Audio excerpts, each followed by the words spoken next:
right, so we've introduced a variety of wavelengths of light in the electromagnetic spectrum. We have introduced how wavelength and frequency play off of the speed of light, given a little bit of context as to why we care so much about trying to, even just from an engineering perspective, like why we want to observe light and figure out how it works. So let's work through this example problem here to kind of tie things a little bit more quantitatively together.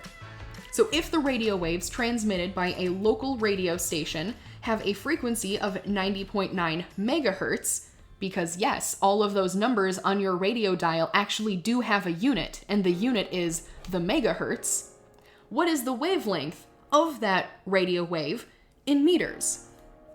All right, we also have a little hint here that 1 hertz is equal to 1 inverse second, so we can see how the hertz relates to the SI unit of the second. All right, I would encourage you to, again, pause the video, attempt this problem for yourself, where, as a hint, we're going to be using C is equal to lambda nu in order to rearrange and solve for lambda. All right, welcome back from unpausing the video. Let's start inserting what we know and use it to find what we are looking for. So the speed of light is a constant, and yes, the assumption we make with the speed of light is that it is equal to 2.998 times 10 to the 8 meters per second in a vacuum. But for all intents and purposes, we're just going to assume that there's a vacuum here. Sure, the wavelength might be a little bit off if we're making this assumption, but it's going to be close enough for our purposes. All right, so we can see that the speed of light is presented to us in the unit of the meters and the inverse second. Now our answer that we're trying to go for, the wavelength, is in meters, so check. We don't need to do anything to the speed of light. We're also given a frequency in inverse seconds, and it looks like the speed of light also has the second present, so we're just not going to touch the speed of light. The speed of light is going to be equal to lambda, again, what we're trying to find, and we're going to multiply this by our frequency. Now, the frequency that we are given is currently presented in megahertz, and if 1 hertz is 1 inverse second, it would appear as though we have a mega inverse second. 90.9 megahertz. We are going to now set this up, trying to get this into seconds, right? We currently have 90.9 mega inverse seconds, but we just want the inverse second. We want to get rid of the mega. So that's what we are going to do first. According to the metric prefixes, yes, the mega is not one that we in this class use frequently, so we don't really need to know it off the top of our heads, but we can still look up this information whenever we need, either by looking it up in the textbook or simply Googling it.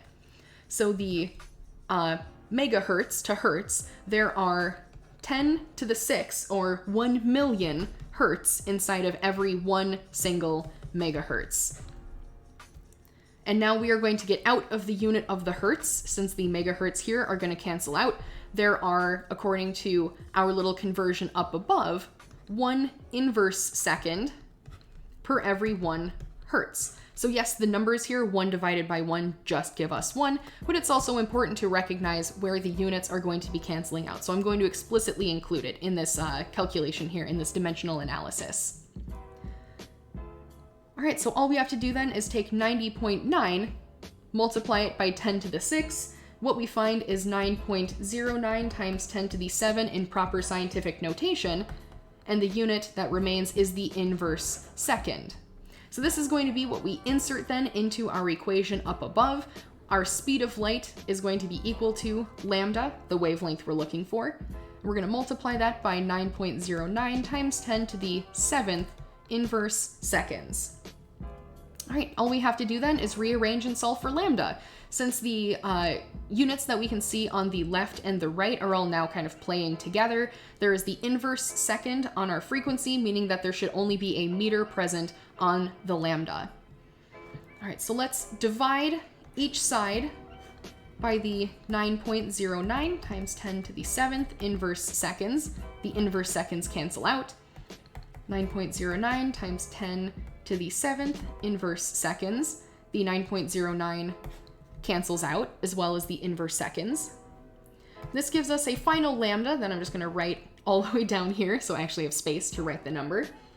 That is equal to 3.30 meters. So this is around 10 feet, right? The wavelength from peak to peak of this particular radio wave that is delivering to you music through your car's radio at the frequency of 90.9 megahertz is equal to approximately 10 feet, 3.30 meters. So one really great question is, if this wavelength of light is so big, right, 3.30 meters, we can see buildings that are 10 feet tall, we can see vehicles like trucks that are 10 feet long. Why can't we see this wavelength of light? If we look at it with our eyes, here's my little eyeball right here, why can't we see this? The answer to that question is the wavelength of light is actually too big. It's not a physical object that we're seeing, it's a piece of energy. In order for our eyes to be able to process a wavelength this large, they would have to be the size of a satellite dish. They would have to be so large in order to actually accommodate this very huge wavelength of light, particularly, again, because it's such a low energy piece of light. So we have wavelengths of light in the electromagnetic spectrum that are around us all the time, and we just don't know it or don't ever think about it. Like, if you feel the warmth of the sun, you are feeling the infrared. If you are listening to the sounds, like from a radio station, either like out of a boombox or your car or whatever the situation is, just know that there are radio waves around you. Even though you can't see them, we can turn them into sound waves and we can hear them.